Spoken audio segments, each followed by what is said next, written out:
Good morning, everyone. Welcome back to the Be Fit podcast. I'm your host, Conor Murphy, joined today with Slayde Stanton. Now, I will tell you a quick story before we dive into this, but it was like a month ago, maybe 2 months ago. Yeah. I was teaching the CrossFit Level One certificate course in Albany, New York, and Slayde was one of the participants. And, immediately we just, start chatting. We have a lot of stuff in common. And then it's after the day one workout where we have a social, kind of get some time to get to know the participants. I find out that within the last year, Slayde has lost over 100 pounds or close to over 100 pounds in the last year. And that, we were chatting and getting along the entire time, but two, when I hear something like that, I think this is something, and this is someone who can reach a greater audience than I can because they have been there, they have done that, and they can give some sort of inspiration. So without further ado, Slayde, thank you so much for coming all the way down here and joining us for the podcast. Yeah, thanks for having me. Now, where are you from? Vermont, northern Vermont. From northern Vermont. Do you still live there? Yep. Now, kind of going back before we get into this, like the health change that you wanted to make, were you active as a kid? You play sports? I wasn't much of a team sport kid. Like elementary school, I'd play soccer and basketball, but as soon as I hit middle school, it was dirt bikes. Okay. But active. Kind of, yeah. Yeah. You got to put your leg out there. Yeah, there was no left-hand turns, right-hand turns. Dirt biking. It was just hop on the bike and ride.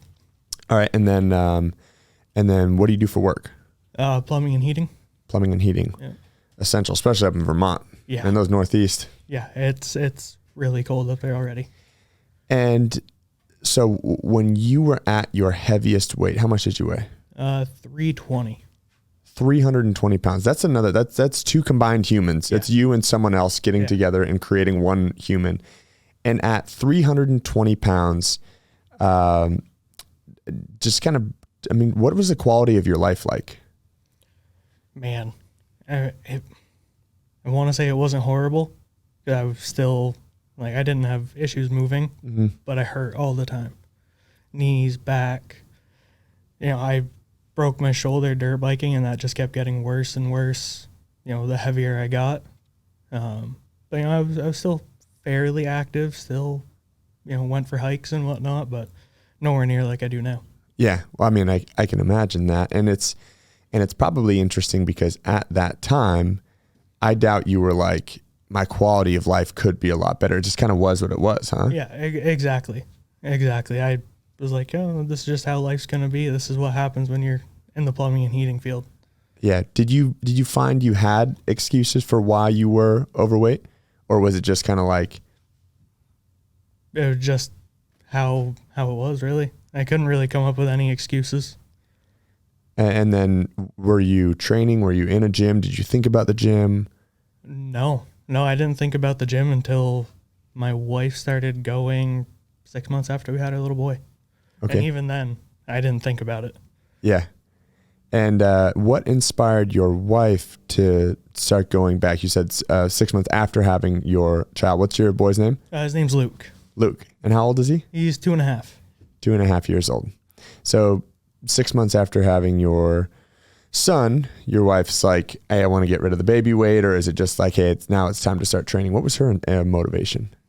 I think it was just, she had gained a bit of weight after having him. So she's like, I just want to, I want to feel healthier. And she just, started at home. And then one day a week going to the local gym, and then stepped it up to a couple days a week. And now 2 years later, we go 5-6 days a week. And for people who are sitting in where you were a year ago, what did the start at home look like for her? Like what was she just looking at YouTube videos? Like what was she doing to? I think she was doing Daily Burn on Hulu. Daily Burn on Hulu. And that's just, is it like a free? No, I think it was pretty cheap per month. Yeah. And just, lightweight stuff, some light dumbbells and a lot of body weight stuff. Yeah. And then once a week to the gym. Yep. And then, we talk about it all the time, and it's just kind of that spot of getting your foot in the door. It's like of starting. But I want to talk kind of similar the story that you had told me at the seminar when you had kind of decided, hey, I need to make a change. What really inspired you to do that? Man, there was a lot of it. I was severely overweight. So, and having our little boy really kind of put how big I was into perspective. It was hard to just get on the ground and play with him, and let alone, at this time be running around with him. And yeah, she convinced me one day. I absolutely hated it. It was one of the worst workouts that they've done, and the owner will still say that was one of the worst workouts she's put up. And I went back a couple days later and I hated it again, but almost a year ago exactly, I've been going constantly. And what do you think drew you the first time? What made you say, fuck it, all right, let's do this? I think it was just giving in to my wife getting after me, and I appreciate it so much. Oh, I can imagine. I mean, we can talk later on about like the quality of your life now and what you're capable of now. What I was able to see from you at the seminar. But so it wasn't just like hey, I'm motivated. You get out of bed and you're excited now to go train. It sucked for a while. Oh yeah, it was awful. It was awful. I made a lot of big changes really quickly. Like getting my diet in check, which was hard. What did your diet look like before? A lot of soda, a lot of candy bars, and a lot of beer. I think you told me something that when your son kind of like drew parallels to like dad and beer, and dad drinks beer, and that was one of like the motivating things. Like, hey, I don't want this. Very much so. How did that come about? He saw me do it. Saw me go to the fridge all the time and grab beer, and he was little then too. But it was getting pretty bad with the drinking, and I actually, half the reason I stopped drinking was he gave me hand, foot, and mouth. And hand, foot, and mouth as an adult is terrible. I couldn't drink anything but water. And from there it was like, I had done a couple workouts, and I was like, it's time. So it was an accumulation of all these things. Oh yeah. And although I want to talk about your first workout. I want to talk about that one that you said was the most miserable workout. You go in probably incredibly insecure. Like, I don't want to fucking be here. I don't want to, I don't want to look bad, especially someone that's in a field where you are, successfully doing your job. I mean, it sucks for someone who like does something really, really well and then goes into something that they're just going to suck at, and they know they're going to suck at. Oh yeah. What was that first workout? Oh, I don't even remember. I remember there was some box jumps. And for being a bigger guy, I was still fairly agile. So I was like, I can do 24-inch box jumps. And I was doing them, but at the end, before even the end of the workout, I was laying on the floor behind the box, between the box and the wall, just dying. Could barely breathe. I mean, a 320-pound human doing a 24-inch box jumps is an impressive feat at that. Yeah. And then the consistency to go back. I mean, you had to have been just obnoxiously sore. Yeah, I'm still obnoxiously sore most of the time, but now it's a little different. I'm pushing now, not just trying to get through the workout and not puke. Yeah, not just surviving. Yeah. And was there a point in time that you were like, hey, I'm gonna see this thing through? Was there a workout? Was there a week? Was there a month? Was there something that you were like, all right, now that we've gotten things in gear, now that it sucked so bad, now I'm actually starting to enjoy it? Man, it was probably, a couple of weeks of hating it and only going 2 or 3 times. And we went in for a Halloween community workout. Everyone's dressed up. And that was when I consistently, after that day, I purchased my first, punch pass to the gym. And then, I burned through that in 3 weeks, and just seeing the community at that, come together and have 18 of us in there just having a blast, all dressed up, looking goofy, it really just, it felt like family then. Got to put some fun aspect into it. Exactly. I think that's interesting because, I talk about fitness as like a very serious thing, and it can be life changing. And I think sometimes I miss the mark with people that you can realize like it's hard, but it can be fun. And that community aspect can be fun, and relying on people and seeing other people succeed as well. For sure. I take it serious, but in the end, like when I'm talking to someone about possibly coming to the gym, it's like most of the time they don't want to be working out in a group for the first time. And it's like, you kind of just set that aside, because once you get in there, everyone's being tortured one way or another. You're all in pain. Just join in with the pain, because at the end, everyone's cheering you on, whether you're the first or the last. Yeah. It doesn't matter. What was the first milestone for you? Like, were you like, when you got under 300, were you like, oh man, how far can we take this thing?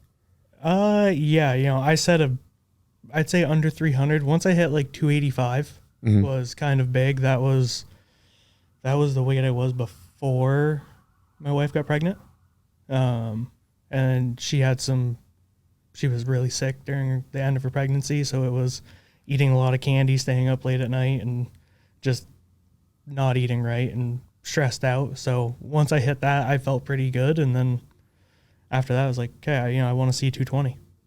And I hit that 4 months ago. Wild. What are you right now?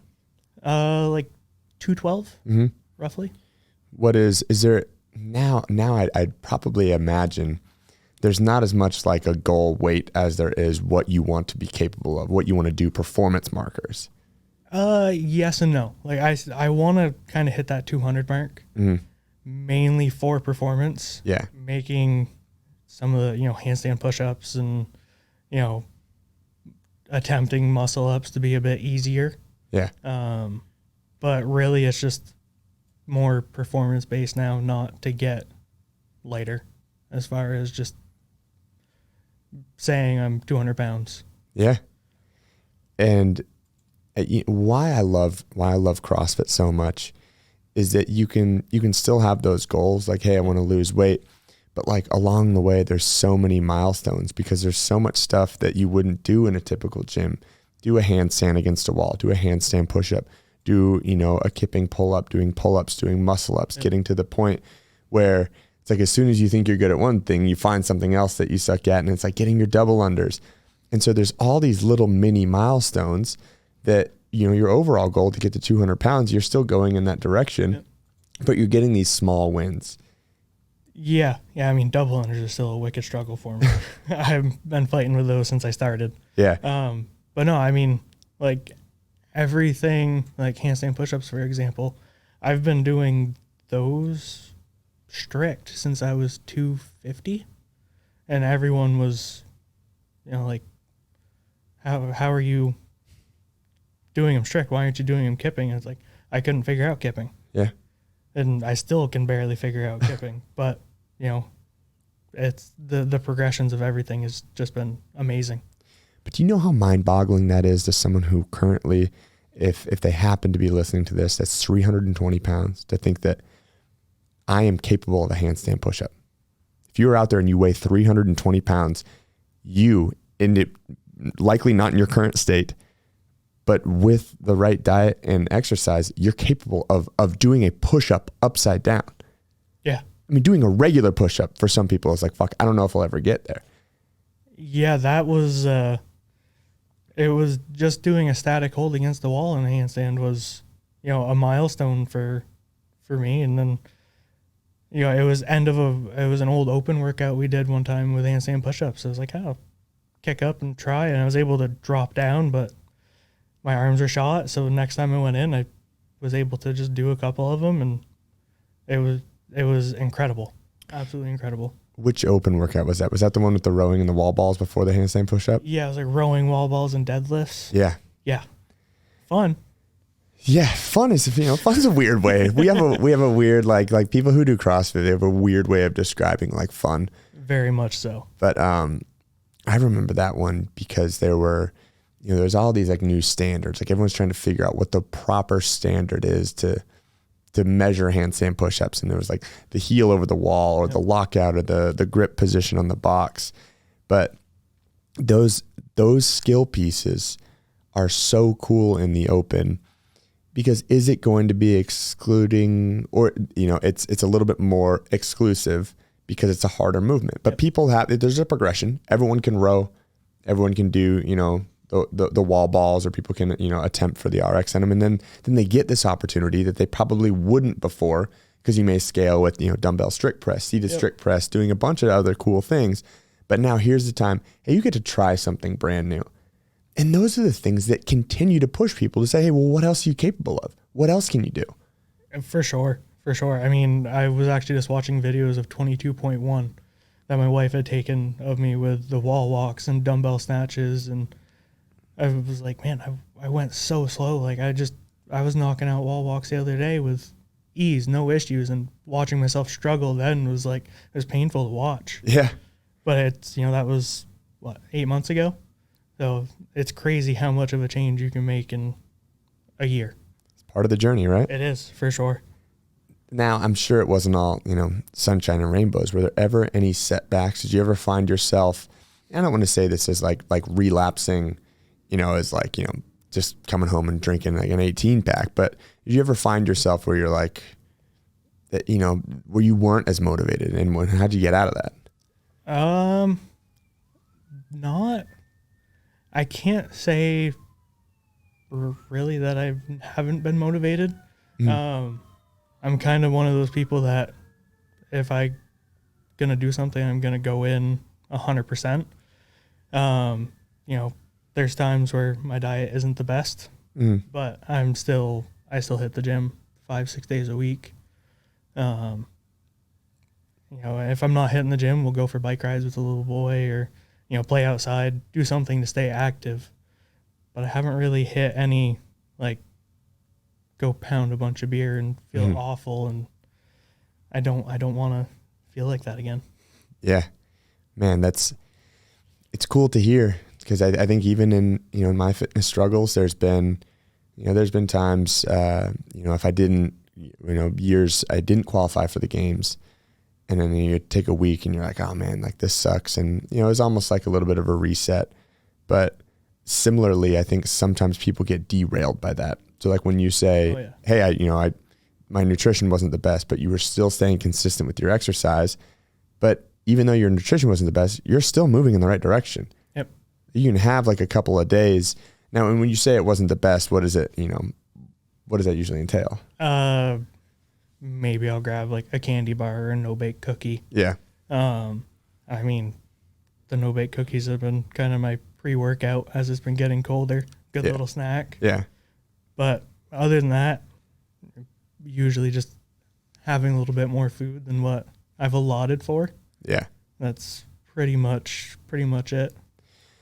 What were the first steps you took nutrition-wise? You cut out, you know, you were talking about like the soda and the candy. Is there anything that you follow? I know you talked about your wife's company, the shirt you're wearing, the Not Enough Nutrition.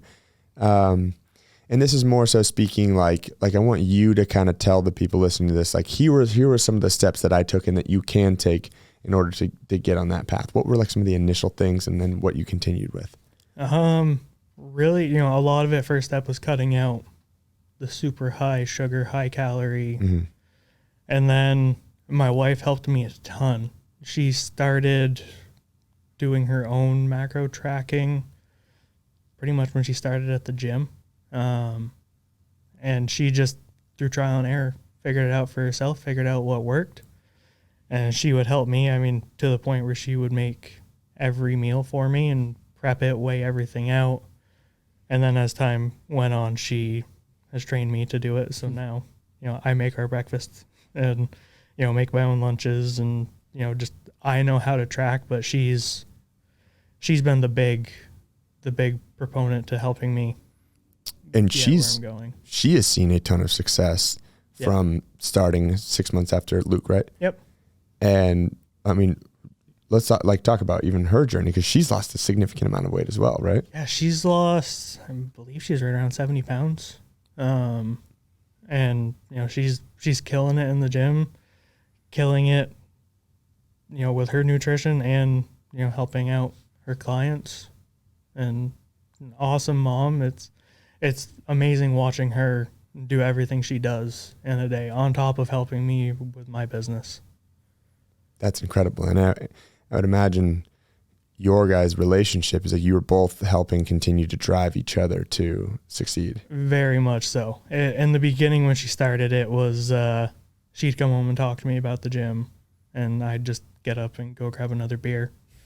And, I didn't really pay much attention to it until I started going. Now we're that annoying couple that when we're hanging out with friends, all we do is talk about CrossFit or our son. Yeah. Well, the thing is you've played both sides of it. Yeah. You were the 320-pound person who didn't want to hear it. But now that you've gone through it, it's like, why wouldn't you want to share that gift to someone else, to inspire someone else? Exactly. And I have a lot of people that talk to me and my wife about it. We actually got both of our moms going to the gym, a couple times a week, and they're loving it. It's just, everyone can go. I mean, it doesn't matter how big you are. The scaling options are all there to everyone. Everyone can hit a workout and still get the same experience doing whatever movements that they need to. Sound like it's straight from the Level One. What inspired you? What inspired you to get? I know you kind of talked about the gym owner, but what had really inspired you to get the CrossFit Level One and to continue down that avenue?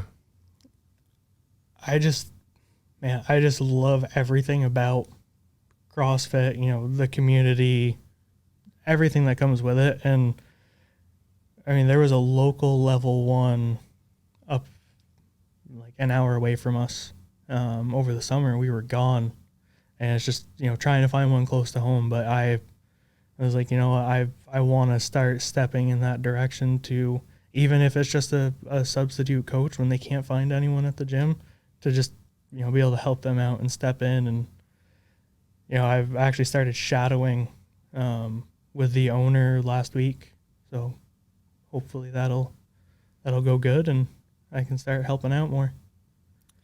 Were you nervous before day one of the Level One? Yes. What were you nervous about? I was honestly nervous about the breakout groups and, getting singled out, but really, again, it's all community. Like, everyone was supporting you if you were the one singled out, and I got singled out. Not by me. No. Oh, no. Of course not. That was definitely by Pete. Yeah. Yeah, definitely by Pete. And when we reference being singled out, there's, as you run breakout groups in the CrossFit Level One certificate course, you have a squats group, a presses group, and then a deadlifts group. And in that, the role of the trainer is to help teach each participant, the points performance of the squat through their own movement. So you're teaching through movement and following the points performance, helping these athletes correct their movement. And it's not, the singled out thing. What we do is run active classrooms. So we'll grab a participant, bring them into the center, and kind of coach them to get them better at moving, but also so that everyone else can see, hey, this is what it looked like before. This is a coaching cue, and this is how we improved. Because why I think the Level One is, I think, the best introductory course out there is because it actually gives some insight into how to deal with people, how to actually actively coach, rather than, hey, here's a bunch of study guide. If you pass it, and a lot of it, there's some pretty extensive stuff from a lot of these different certifications. But through the certificate course, it's like, we're going to talk about the squat. We're going to show you how to squat. Then we're going to teach you how to squat. And so the active classrooms are really teaching points for everyone else, and then diving in a little bit deeper to correcting the mechanics of movement. Yeah. And that was watching, Pete or you, coach one person makes you think, is there something that I'm doing that's okay but could be a little bit better? Mm-hmm. And it's also helping you see what coaching cues can be used for, certain movements. Yeah, I mean, I remember it's kind of the same thing at my level one. I know we kind of referenced this when we were in the breakout group. It's like, I was like, oh, I move really well. And I was the first person to get brought in an active classroom. And I'm like, man, what are they just going to highlight how good I am at movement? And it was like, no, like completely picked apart. Yeah. And I'm like, oh man, I could be getting better at this stuff. And then I was like, all right, I heard that cue. I heard, elbows are going to be down in this overhead squat. So that's where my elbows are going to be, because I don't, and you're learning in that environment. But, hopefully the goal in that is to make it, active community, to where you're not like, you suck, this isn't good. And you're just like, oh no. Yeah. That was, after I got pulled to the center the first time, when I got pulled out again, it was more, I wasn't nervous. It was just, laugh it off, embrace what they're talking about, and really work on, that movement, which, I struggle with still, but we're getting there. I mean, most of these movements are infinitely refinable. Yep. There's little pieces that everyone can continuously get better at. Yep. And just like an affiliate, right? You have to check your ego when you get to the door. The same thing if you weigh, 320 pounds and you're like, I don't want to finish last or have people judge me. It's like, all it takes is one workout inside of a CrossFit affiliate. And then you're like, oh, okay. No one cares. Yeah. No one cares whatsoever. You're all just having fun. Yeah. They're busy dying through their workout. Exactly. It's kind of that same thing I think about with music. Some people are like, oh, can we hear this during the workout? I'm like, I don't think I could tell you a single song that is ever played during a workout. It's like, once 3, 2, 1, go hits, I'm just like, as long as there's something that's loud, I am just miserable through this workout. Yeah. Until the end. And that's the same thing. I'm not looking at anyone else being like, oh, look at their movement or look at these things. I'm just like, I'm focused on me. Yep. And, giving my best effort. Might take a glance around to make sure everyone else is as miserable as you, but that's about it. I always take those glances around whenever I move on way too quickly. And that's usually when I realize I had a bad strategy for the workout. If the workout starts with an assault bike and when you finish like 20, 30 seconds before everyone, you're like, oh, I made a bad choice. Oh, I am notorious for that on the Echo bike. just that sprint out of the gate. You'd think we'd learn too. Yeah. Yeah. I mean, the owner, if she's coaching, she'll be like, hit it hard. And I'll hit it hard to where half the time I can barely finish the workout. Now, your owner, what's her name? Melissa Senesac. Melissa, she go hard in her workouts? Yeah. Yeah. Yeah, pretty hard. I usually see when a coach tells an athlete to do something and they'll do it, it's usually because they have that faith of either this is really working for me or I see them doing the same thing. Yeah, I mean, she's extremely fit, and watching her work out and watching her movement it's amazing. And also probably inspiring, I would imagine. Inspiring, yeah. That's kind of that age-old question of, do you have to be the fittest person in order to be a good coach? It's like, no, you don't have to be. But know that if you are, you're going to create new levels of inspiration, whether you even want to or not. For sure.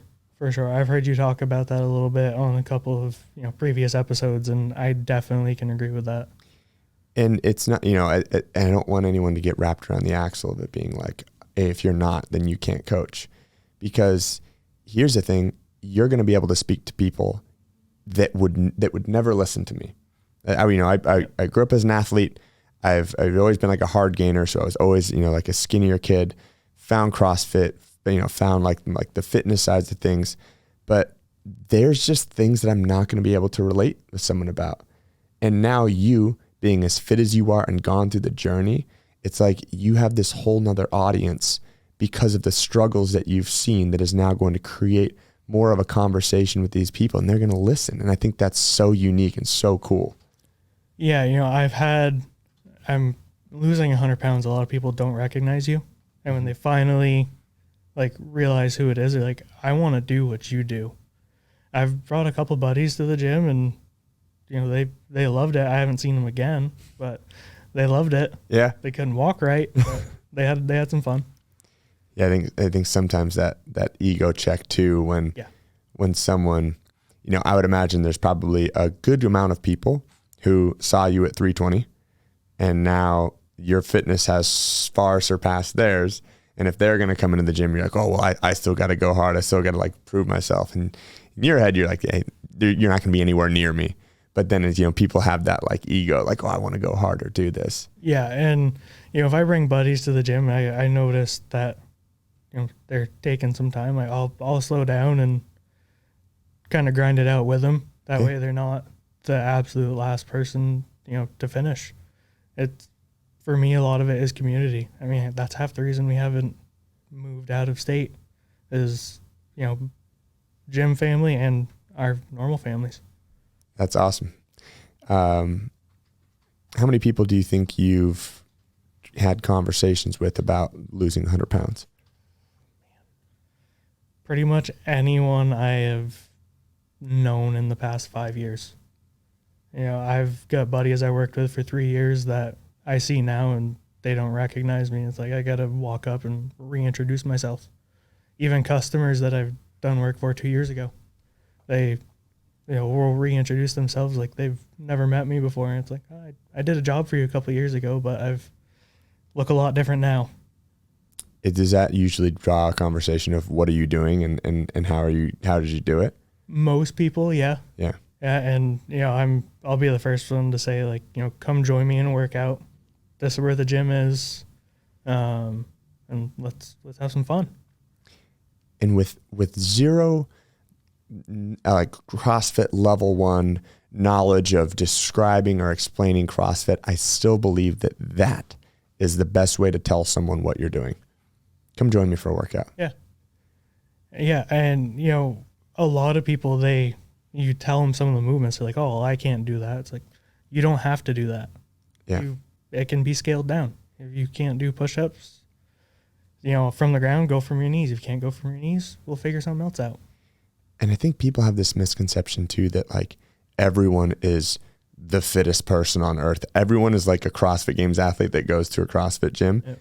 And all it takes is them showing up and being like, oh, other people also can't do this movement. And so they scale to this.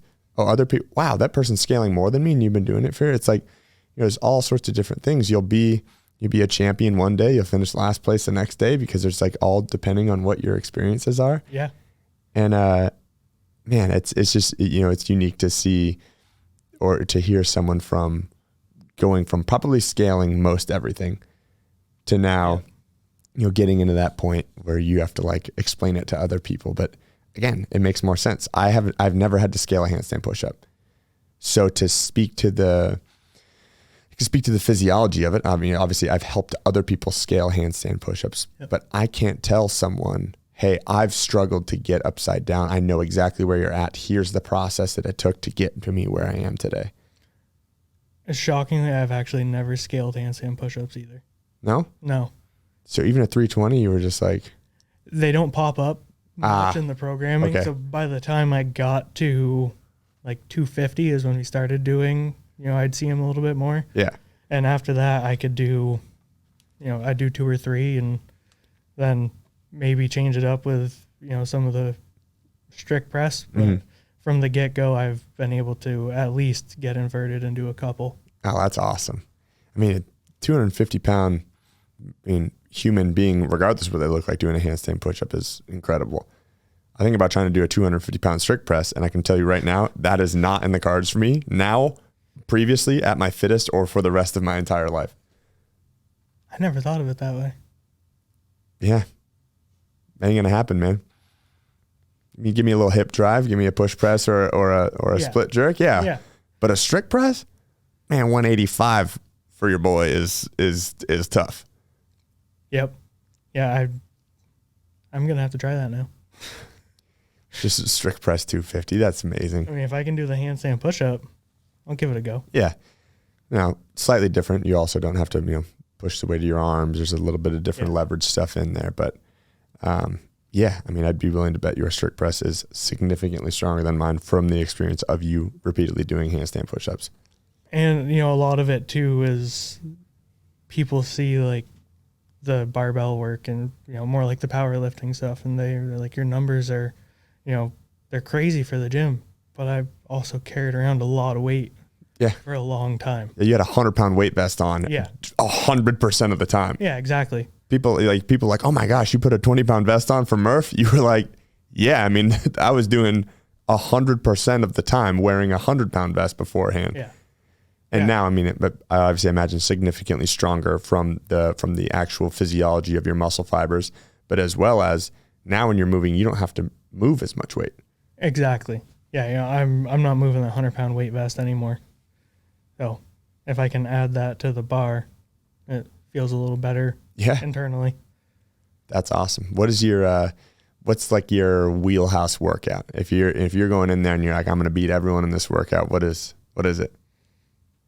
Man, I want to say anything with the Echo bike usually is one of my favorites. You just have that power output where it's just... I die on it, but it's one of my favorite pieces of equipment in the gym. So for those of you who don't know, Rogue makes the Echo bike. It is a stationary bike that has pedals but also has arm handles to it. And what's amazing is that before CrossFit, someone would see this bike and think, oh, that's like a dumb exercise bike that I don't need to do. But all of a sudden you take the intensity and turn it up to, I don't know, as high as you can. It is unbelievably painful for a number of reasons, but that's awesome. So if it was paired with another movement, if it was like a salt bike, and what else would you want to see? Deadlift.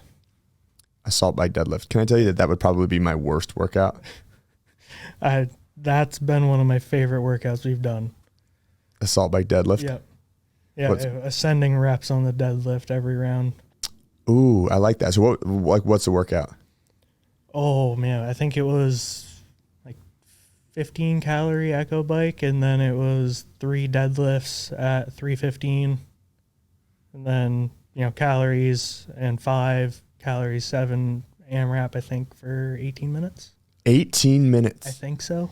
Here's something also for the people that aren't super familiar with CrossFit. 18 minutes is an eternity of a workout. 18 minutes is considered long. And if you're like, that's not a long workout, I encourage you to do an 18-minute AMRAP of 15 calories on the assault bike and ascending deadlifts from starting at 5 or 3, 5, 7, 9 at deadlifts at 315. And you tell me how long that workout feels. It took forever. I felt like it took forever. I mean, I think it was 5 rounds was what we got in. Well, those are the workouts too, where you're like, you go and since the ascending rep scheme, it's like you have 3, then 5 and 7. You're like in the round of 7 and you look up at the clock and you're like 3 minutes into the workout. You're like, I made some mistakes. Yeah, here. That was important to pace the Echo bike. Yeah. And then when you get to like the back half, it actually goes by pretty quick because you're just sitting there and it's like, you're not going unbroken on the deadlifts. You're spending way more time resting in between sets and getting back to the assault bike. Yeah, the rest between the deadlifts was key. Yeah. Doing 11 deadlifts at 315 after killing yourself on the Echo bike was not in the cards going unbroken. Grab some chalk, even though you're already just chalked up and it has absolutely nothing to do. Your grip wasn't the determining factor. It was the fact that you're breathing heavy and your heart rate's at 190 beats per minute. Yeah, with especially if you have a belt on too, that's your breathing's even worse. Tightening that thing down. What's your least favorite workout? What's like the one where you're like, damn it, here we go? Wall balls. Anything with wall balls. Anything with wall balls. Why? I struggle to breathe. Looking up, I struggle to breathe, and I'll just heart rate spikes instantly. And I imagine when you start off, those are 320-pound squats that you were doing with wall balls. Yeah. And it's like, the 20-pound medicine ball doesn't seem that bad, but the fact that it's now with added 20 pounds, that's a 340-pound squat that you're hitting. Like that's gonna be a little bit more miserable. Yeah, I mean, even to this day, I can't stand wall balls. Fight through them. So for those of you who don't know what we're talking about, a wall ball, you have a medicine ball. Usually the prescribed weight for gentlemen is 20-pound ball. For ladies is 14. You squat all the way down. You stand up and you throw the ball at a target. And it's interesting. I've been coaching a lot more people that are outside of the CrossFit realm. And so when they come in, sometimes wall balls show up in the workout. And most people who are in the in fitness but not in CrossFit will start off being like, hey, here's what the wall ball looks like. Squat all the way down, stand and press. And like halfway through the workout, all of a sudden they're push press wall balls, not squatting all the way down. It's like, well, yeah, squatting all the way down is really hard and uncomfortable right now. And you're like, yeah, that's kind of the thing. Yep, that's the point. Did you start off squatting down to a medicine ball for wall balls? No. That was like a big thing in like original CrossFit. I think even like Karen in like the old days, like it was, you would squat to a medicine ball, stand and throw, and just so you could maintain and hold that standard, because it was so frequent for anyone who wasn't consistently squatting to, once things started to suck, to start riding that line and going higher and higher on the squat.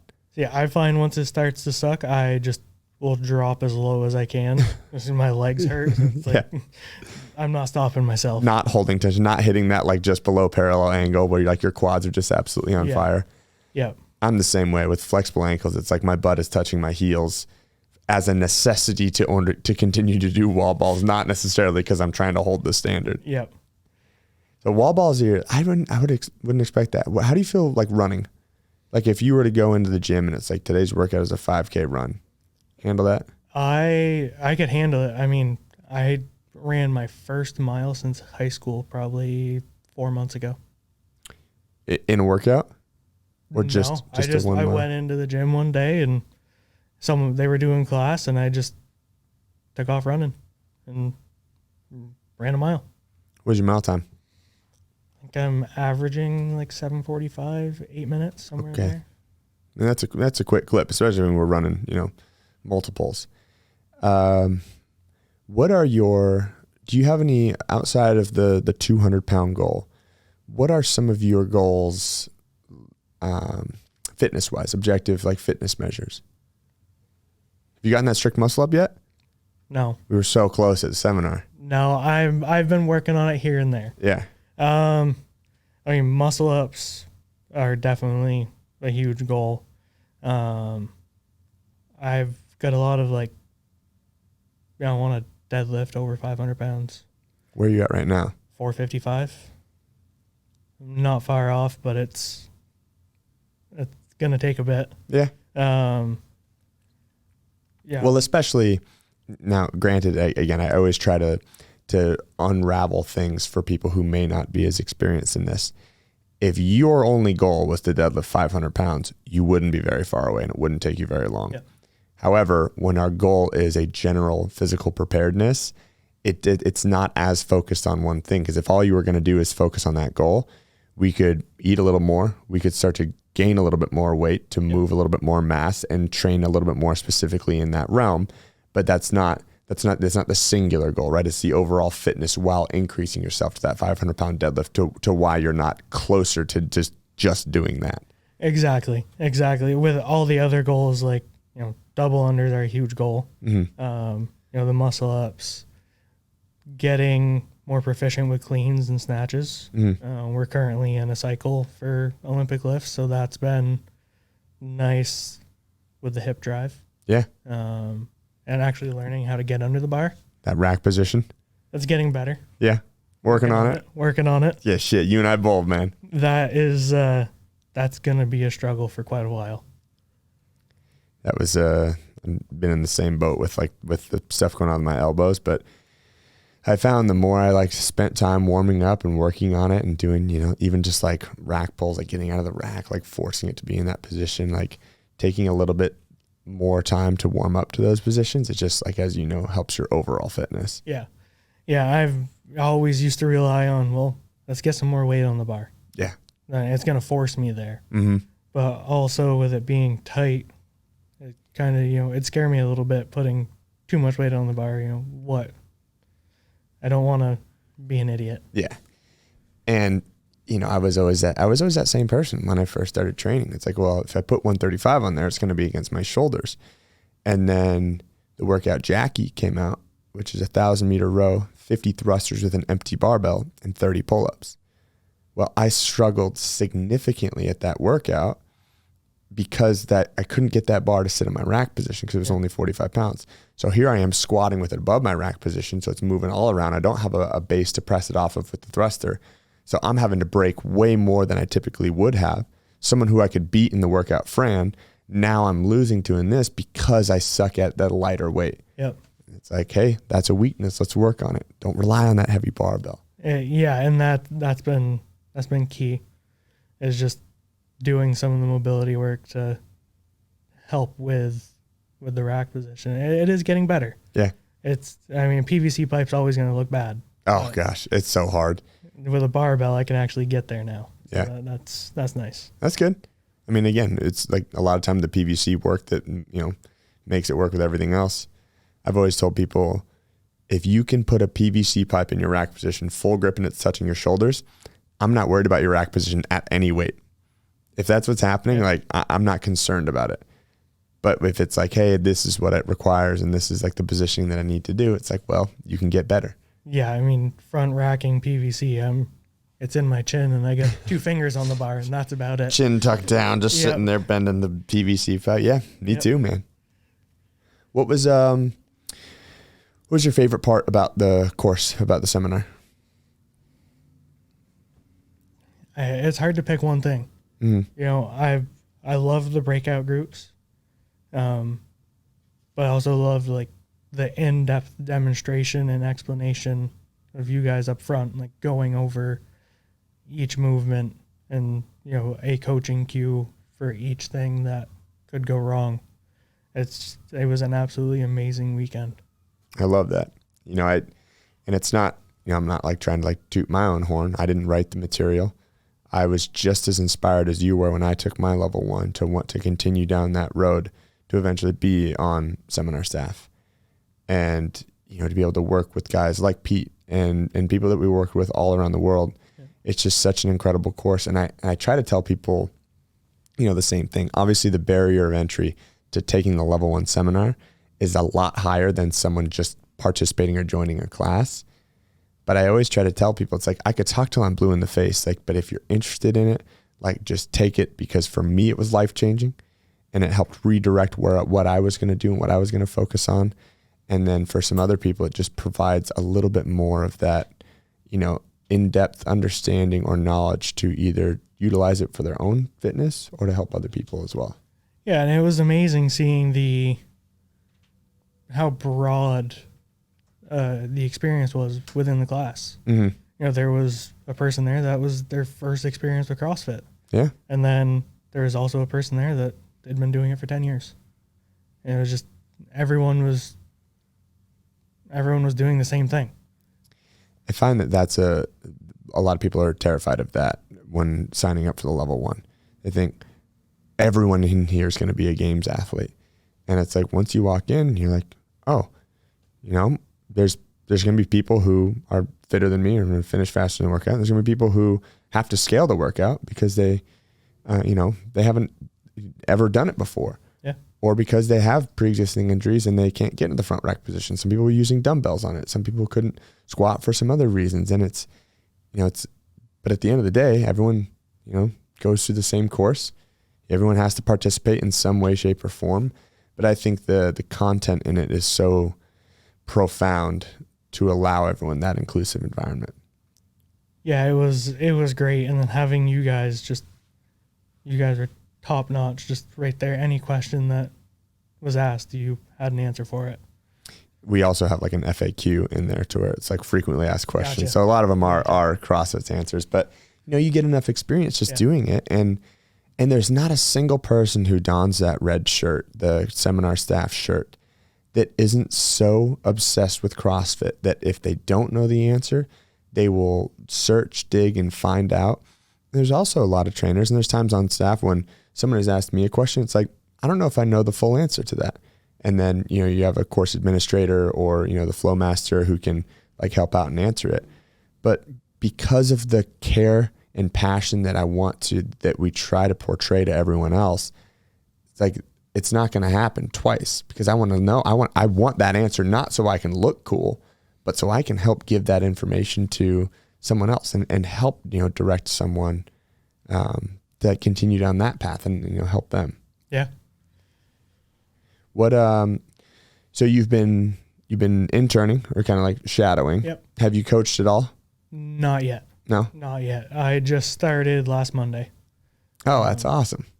I did 2 classes Monday, and I did 3 classes with her last Friday. Oh, that's awesome. You enjoying it? Yeah. Yeah, it's a wicked cool experience. It's she's an amazing person to learn from. Yeah. And just getting those little tips here or there on, how she likes to run her classes. It's absolutely amazing. Have you had any kind of performance or something that you've done that you kind of look back on and be like, I never thought I'd be able to do this, or I never thought that I'd look like this or whatever? Has there ever been any like profound moments for you in this over 100-pound weight loss journey that you're like, holy shit, like I just did this when this was my past? Man, there's been a lot. Yeah. Just like going on more than a bike ride around the yard, especially with my little boy. Like we'll, go on 15, 20 mile bike rides. And that's something that I would never think I would have done back, a year and a half ago. It was hard to get off the ground and get down there to play with him. And now we're throwing him on the bike and going for rides, taking long walks. It's just nothing I was ever interested in before. And how you got there was investing in yourself. Yes. It wasn't, hey, I got to be a better dad, I got to spend more time, XYZ. It was, hey, I've got to take care of myself. It was take care of myself to last longer and take care of my family. Be around for my little boy, be around for my wife, and, live a good, fun-filled life, not just sitting on the couch while he's playing, or him and her outside playing and I'm sitting inside drinking beer, watching TV. I imagine the level of care hasn't changed. I imagine that you've loved your son the entire time, but I imagine it'd probably be safe to say that your investment in yourself and your health and wellness has made you a better dad. 100%. Better husband. Yep. Better at everything. I would say so, or at least I hope so. Yeah. I mean, I could imagine probably in the workforce too, you're capable of doing more. You're capable of, just talking about the physical aspects of it, but the mental side of it, of eating well and having a lot more clarity and having a lot of the actual, like the cognitive brain function that improves through not, killing yourself with high fructose corn syrup and highly processed liquid and refined sugars every day. Yeah. Yeah. That was, cutting out alcohol and all the sugar was huge. I was at the point with drinking where I got used to feeling like crap every morning when I got up, that was the new normal. And went a week without it, and I felt absolutely amazing. It was not to say I won't have a beer or two every now and again, but I'm not drinking an 18-pack a night like I used to. Man, that's, it's inspiring to me because I haven't gone through the hardships that you went through to get to where you are now. Everyone has their own hardships, but I think what I was most inspired about and why I wanted you to get on here is because you can, like we mentioned before, you can speak to an audience that I can't. And you can say, hey, I've been there. And you can, if you want to, you can make yourself a resource to give the gift that you gave yourself and inspire other people on that journey and give that same gift to them. Yeah. And that's what I want to do, on top of progressing myself and my fitness is, I want to do anything I can to get involved with the industry, with the gym, and just, I absolutely love it. I feel absolutely amazing. And I want to give, help people feel the same way I do. I guess the question I was going to ask is like, why do you have that passion for it? And it's because of your past and present. Yeah. I mean, I don't wake up sore, at least not the way I did before. My back doesn't hurt every morning. My knees don't hurt and pop. I wake up sore because I maybe pushed it hard at the gym yesterday, not because I did nothing and just wake up with a sore back and knees.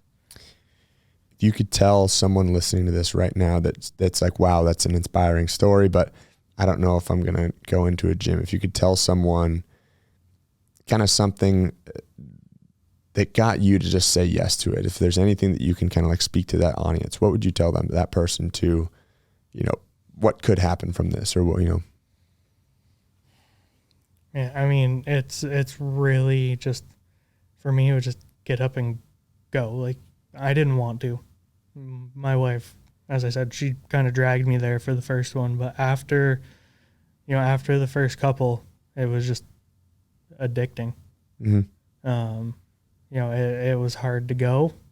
I felt like a fool the first couple of times, and after that, it's just, everyone was so inspiring, just like, telling me I did great, even though I was the last one to finish, and felt absolutely horrible that it was hard not to want to go back. So if I could kind of hone into like 3 general things from listening to you. First one is, you have to have a reason why. There's got to be like a, hey, I don't want this anymore, or I don't want this quality of life, or I don't want my son to think dad sits on couch and drinks beer. Exactly. 2, to have someone, that you can sign on with. I like to call them like a liability buddy. Like they're strapped to you. Like, hey, if we're going in this, we're going to go in it together. Yep. And then 3, and this isn't, I always love to preach the CrossFit community, but is to find a place that is a community. For sure.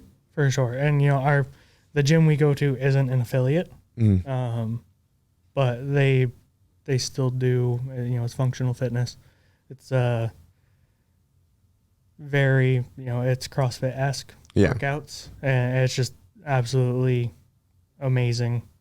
The community within each gym, but also just the community in general. We do competitions at a gym that's an hour away, and they're, the community there, everyone knows everyone, from even, the gyms in Burlington to all around northern Vermont. And people travel from Mass to do the competitions up there, and everyone knows everyone. Yeah. It's like, it's a familiar faces, familiar environment. Yep. And I think it comes down to that like shared suffering thing. You don't have to know anything about the person to your right or left. Now, granted, once you're training with them, you end up, knowing all about them, their lives, their kids, their jobs, everything. But their ability to take because it's a hard road. Doing CrossFit and doing these workouts, like, it's not easy. No, it's difficult. But when there's that shared suffering and both people doing what it takes to get there, to not want to take shortcuts, it's like there's a commonality in that I think is frequently overseen as to why there is such a great community. Definitely. At first, I thought it was kind of, odd how close everyone was. Mm. But now, like, some of our best friends are people we go to the gym with. Yeah. We go over to their house for barbecues, and, our little boys are friends. It's just absolutely amazing. Well, your story is inspiring, and what I love about it too is that it's very likely just the beginning too. With everything that you have going on with your want and need to, or want and the ability to give back and to be able to teach and to be able to help other people on that journey, I see your success as just the seed, or just the kernel of what could all come from it. Yeah, I'm curious to see what's going to happen. I'm not going to stop anytime soon, so we'll see what the next 5-10 years brings. If there's like a shoot for the stars type of goal, where could you see this going? A shoot for the stars would be try to get to a semifinals for the games down the road, like not anytime soon, but even if that means as a masters athlete, that'd be a huge goal. And do you have any like coaching goals as to helping other people do the same thing you did?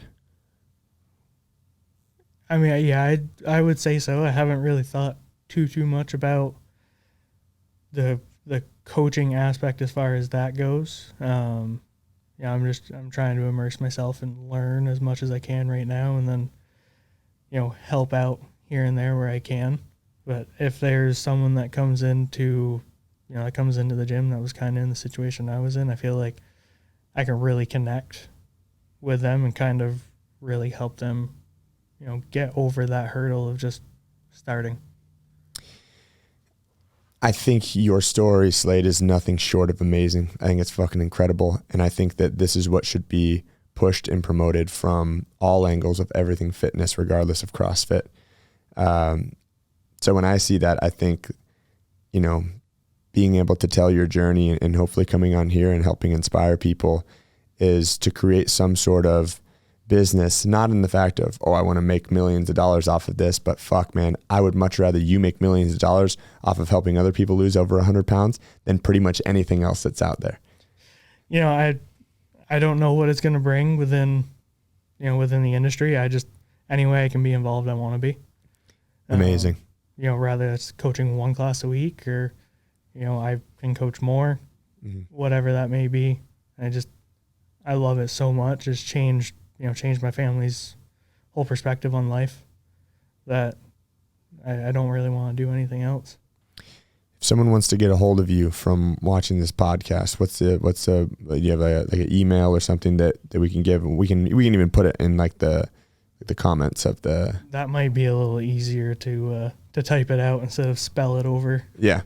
So we can put it on there, but is there, I'd imagine this will reach people that, may not typically be listening to this, a headline of someone losing over 100 pounds and how you went about it, the things you had to cut out and the dedication that you had to have. And some of the things that you stuck with that helped carry you through, some of the times where it sucked or fall off the nutrition wagon, get back on it.